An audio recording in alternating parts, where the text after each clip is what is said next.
If a fear of rejection has you feeling anxious and that your tummy turns in on itself when you think about selling, this episode is for you. And I'm not going to tell you to overcome your fear of rejection. Welcome to Embodied Entrepreneur. This podcast helps female entrepreneurs heal trauma and regulate the nervous system so that they can build a profitable, sustainable, and anxiety-free business. I'm your host, Sheridan Ruth.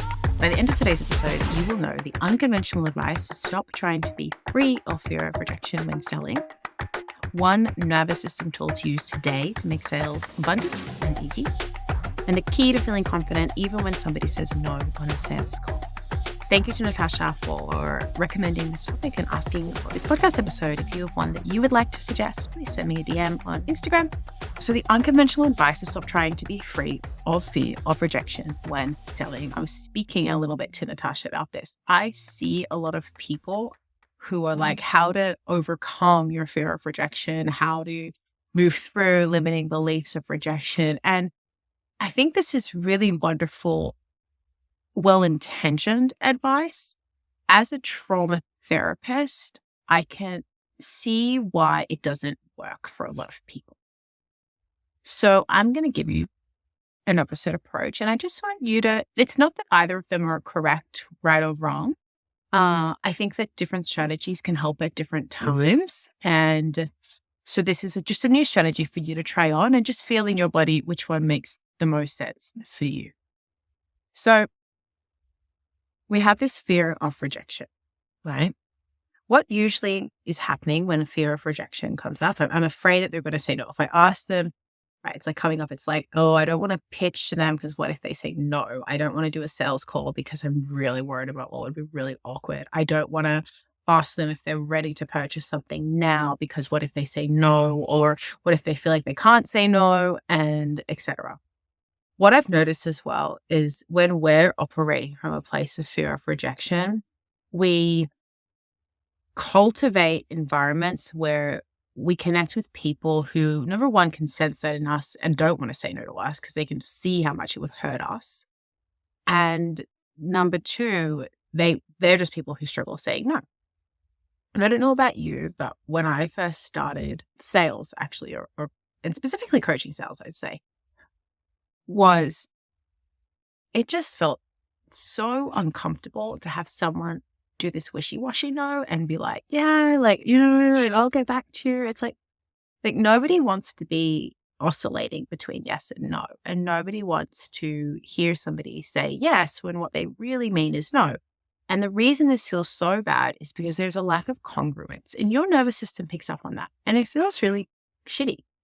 So when you take this approach that I'm about to share with you on your fear of rejection, a couple of things are going to happen. Number one, you're not really going to care so much. You're going to feel confident even when somebody says no on a sales call.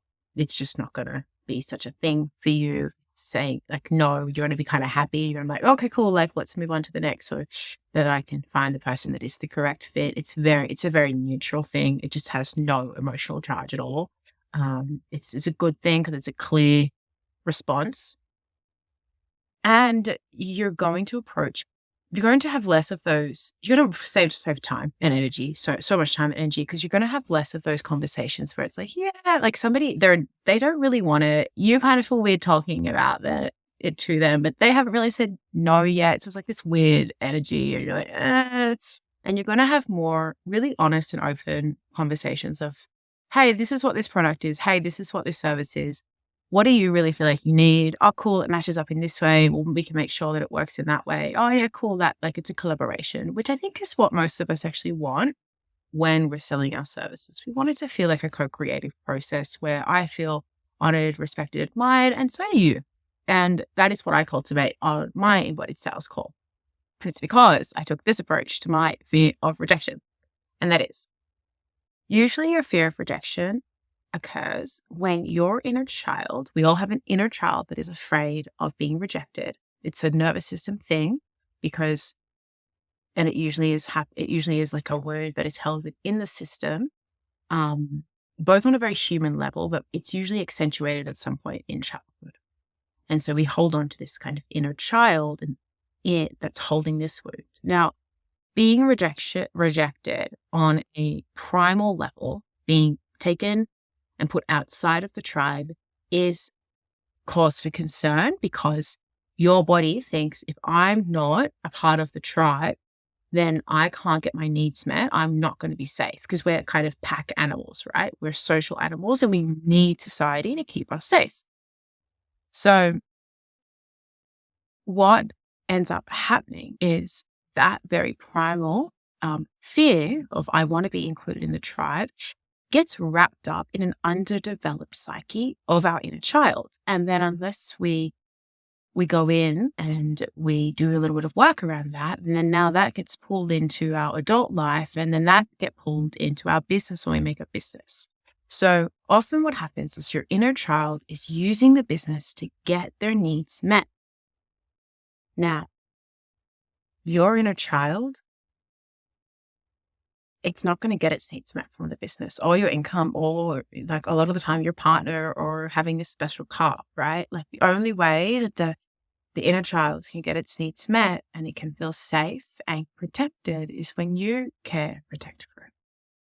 However, I don't know a single child or a single inner child of mine that feels safe and protected when we're trying to get rid of it.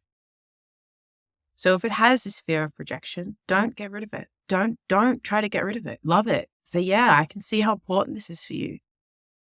Yeah, that makes so much sense. Of course, it's really important not to be rejected. You want to be loved for who you are. You want to feel safe. You want to feel like your needs are always going to be taken care of. Of course. Of course. And here's the thing, my beautiful love, deep inside of you, my dear listener, here's the thing. You can take care of your inner child's needs. It doesn't need to use your business, your income, how people see you to do that. When you love it, even when it's full of fear, and even when it's running havoc, and even when it's doing things that make you feel awkward and uncomfortable, when you give it that unconditional love, what happens is it starts realizing that you will take care of it, and it doesn't need to use the business to get its needs met, and therefore it softens. And it might appear every now and again as a little whisper inside of your heart, like, hey, come love me.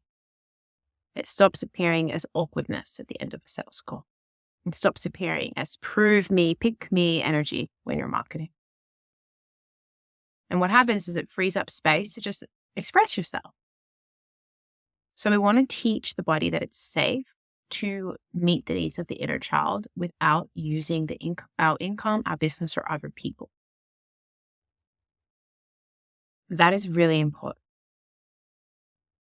One of the ways we do that is through inner child work and trauma healing, things like parts work. All of these we cover inside of Body-Based Business. Another way that we use to do this is by making the process of sales safe. And one of the best ways we can make something safe, the nervous system tool that you can use today to make sales abundant and easy, is pleasure.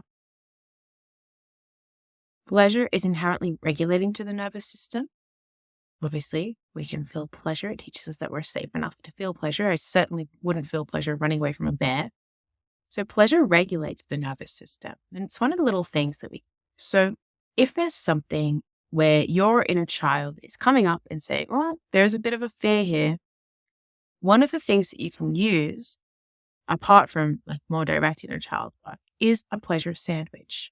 So that includes, and I have a client who, she's beginning Body-Based Business this coming month. Like we have a delayed start date just because I've been busy.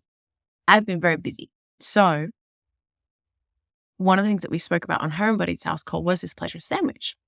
And we identified that she would use that while she's waiting for availability for her start date for Body-Based Business. And that includes at the beginning of something that you're still learning to love, doing something that just brings your body pleasure. Then doing the thing. And then at the end, doing something that just brings your body pleasure. And it's a rule, and you can't do it to be productive. It just has to be pleasure. And what that is doing is it's creating new neural pathways inside of your brain and new felt sensations inside of your body. What happens is we start relating the task in the middle with pleasure. Because it's related with pleasure, it's safe, and we want to do it more. We can do it more. So there we are. That's your tool. That's the unconventional advice. And to wrap it all up, the key to feeling confident when somebody says no on a sales call is loving your inner child, is bringing pleasure, is meeting their needs, and slowly healing the trauma that it's holding, unburdening it, releasing its emotions, letting it know that the world is different now. And until it really believes, because right now it may not believe it, but until it really believes that you are much more interested in compatibility in sales than you are in them rejecting you. Rejection is a word that will leave your vocabulary. It's just, this is not a compatible match. It applies to dating, I think, as well. So these are your tasks. And now after listening to this episode, I recommend you go and look at why you should throw away your sales call strategy. Episode number 47. We think selling needs to be icky. We think it needs to be like some kind of magic formula that we need to learn from Gary Vee. That's not true. Selling is natural. It's fun. It's easy. We don't need to use all these deep techniques and like overcome objections or anything. Selling happens when you're connected to what I call your somatic sales strategy. There's a pathway in your body. It is a pathway in your body that has helped me and my clients do things that make sales seem too good to be true because you're just being yourself. Not icky, not pushy, just you. It helps you create marketing plans that you can actually execute and will leave to clients without feeling overwhelmed by your to-do list, and have clients drop into your lap even after releasing them and even like being like, okay, they're going to work with somebody else. They're going to purchase somebody else's product.